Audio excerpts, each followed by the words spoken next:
Hello, my name is Jolyon Laycock.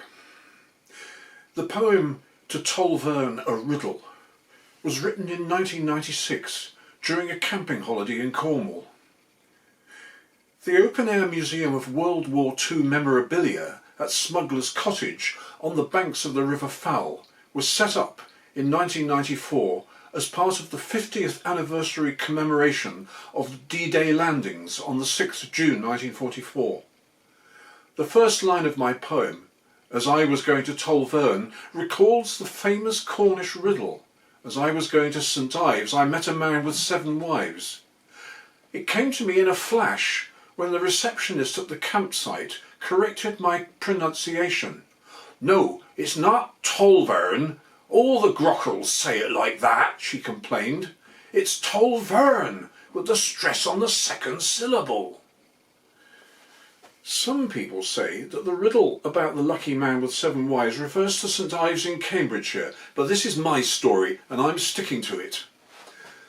The picturesque Smuggler's Cottage was probably built in the 17th century. It was owned by the Newman family for 80 years, from 1934 to 2014. The form of my poem was prompted by a passage in the little guidebook which invited readers to imagine that it was haunted by the spirits of all the people who had passed through the place and whose lives had been changed by the experience. My poem has 5 stanzas, each one describing an imaginary encounter with one of these ghosts. Tolverne was one of the locations on the south coast of England chosen as launch sites for the D-Day landings in 1944. The D is short for Deliverance. Troops of the US Army 1st and 29th Infantry Divisions under Major General Leonard T. Garreau, based at Tolverne, took some of the heaviest casualties in their assault on the steep cliffs above the sector of the Normandy beaches codenamed Omaha.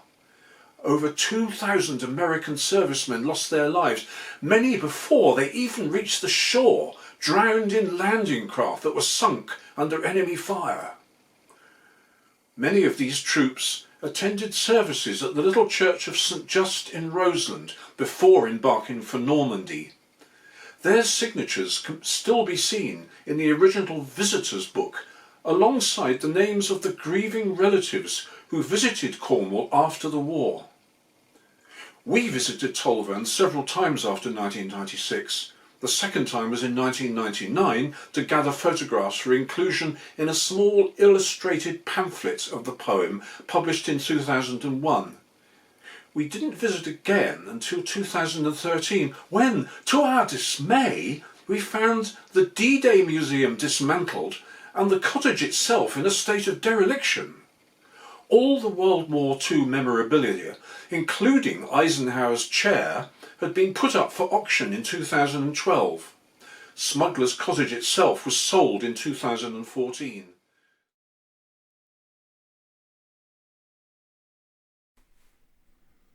As I was going to Tolverne, I met a man whose eyes did burn with ancient grief for comrades bound for Normandy.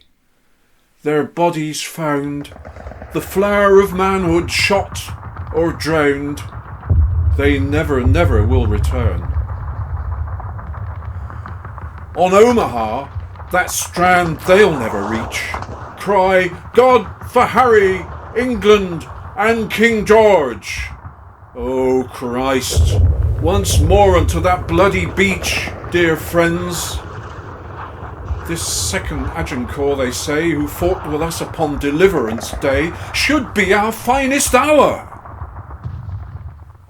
Let us forge from war's most secret plans a solemn ode of sectors men knew only by their code, as Abel, Baker, Charlie, Dog and Fox. A letter home to Nan, Love, Mike. All's well. The last we saw of him was in that hell of LST 315 on the rocks. Lie easy, George, in hallowed Laurent grave. Go tell the dead who won, you soldier brave. Fear no more the sound of the gun, nor the furious battle's rages. Thou hast all thy duty done, recorded now in history's pages. Soldiers, sailors, airmen must, like major generals, come to dust. As I was going to Tolverne, I met a sweetheart who did yearn for lover's bliss. A GI bride unconsummate, oh how she sighed. Her soldier boy walked tall with pride, and then he went to war and died. The people all run out to wave and cheer those GIs oversexed and over here. Bright boots, white stars, tin hats and epaulets. Sadistic sergeants bark, the squaddies bash, then lounge about and offer cigarettes. Their Yankee drawl, too confident and brash against her homely, sing-song Cornish burr. The troops stand rigid to salute, yes sir! That Major General Leonard T. Garreau. They hear a raucous corporal's sudden shout, "'Tention!" Their butt ends stamped, chewed gum spat out. A US Army uniform, they know, impresses pretty girls. A soldier winks. Now do I really fancy him, she thinks. Woodland bivouacs can be fun when love is in its early stages, till the sentry comes with gun. "No goddamn dames in camp!" he rages. Marguerites and wallflowers must, like ladies' mantles, mourn the dust. As I was going to Tolverne, I met her mother, who did turn her face away, lest I discern the marks of anguish. Happy days of soldier games, a boyhood craze, but now he's joined the blue and greys. I know a bank where scarlet campion grows, and rosebay, and the yellow kingcup blows.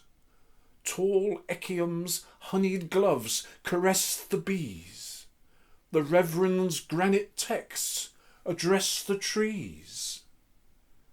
There cypresses and cedars form a glade, protected from the winter's icy gust, where giant palms and tree ferns deeply shade the holy waters sacred to St. Just.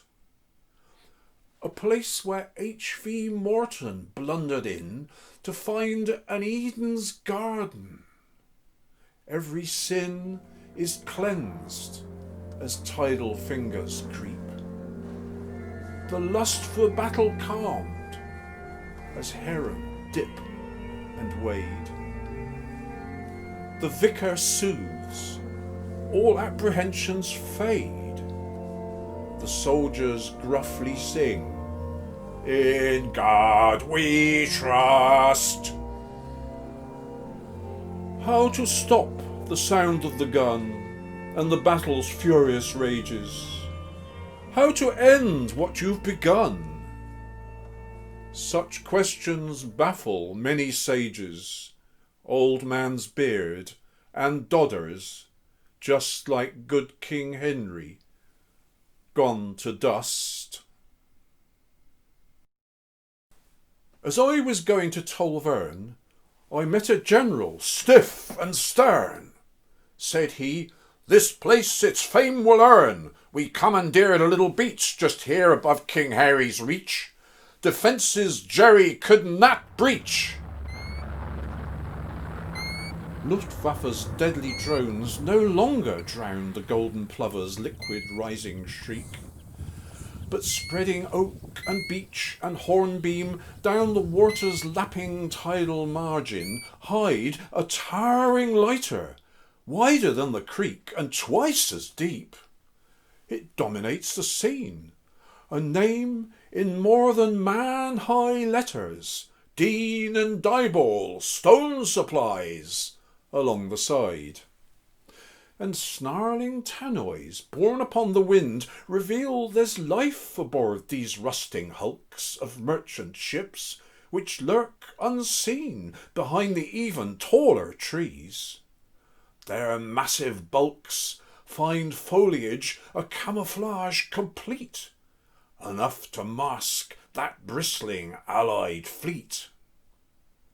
Abandoned somewhere under the sun, monuments for future ages, in the mud their fighting done, corroding ribs like iron cages, landing craft and frigates must, like battle cruisers, fall to rust. As I was going to Tolverne, I met a man who bade me learn time's healing power. Beneath your feet a road, laid not by council men, but harbour and general gangs. Look then, where rough cement and woodland meet. Sharp military concrete edge by fern and grass is softened now. Old Uncle Ern drives down by car for Scottish malt within the smuggler's cottage. Tyres by Michelin replace the caterpillar tracks of tanks. He drinks the Newman's health. By way of thanks they pin upon a beam his calling card. He saunters, medals chinking, down the hard. Once more he takes that boat trip down the Fowl, through narrow reach made famous by King Hal. Look, there's Trelliset Gardens on the right, and rounding Turnaware, oh, what a sight! Beyond St Just, Pendennis and St Maur's, down Carrick roads the English Channel roars. Hear no more the sound of the gun, for the furious battle's rages now are over, Lord, and won. And poppies, knitbone, saxifrages, golden lads and milkmaids thrust like lords and ladies through the dust. Now, sweethearts, mothers, generals stern, old soldiers, vicars, Uncle Ern, how many were going to Tolverne?